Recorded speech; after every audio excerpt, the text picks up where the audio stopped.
আমার পিছনের দৃশ্যটা দারুণ লাগছে। এটা একটা গ্রামের পরিবেশ। এখানে কিছু লোক পশুপালন করে, কৃষি খামারে কাজ করে।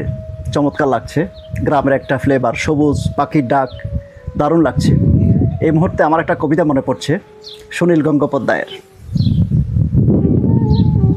অনেক দিন থেকেই আমার একটা পাহাড় কেনার শখ, কিন্তু পাহাড় কে বিক্রি করে তা আমি জানি না।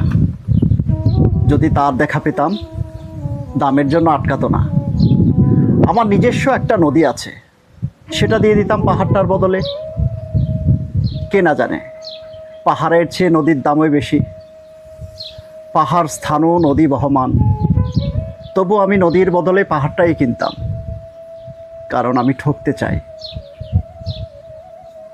আমার প্রবাস জীবনের একাকিত্ব সময়টুকু আমি এভাবে অতিবাহিত করি আর আপনাদের সাথে শেয়ার করি।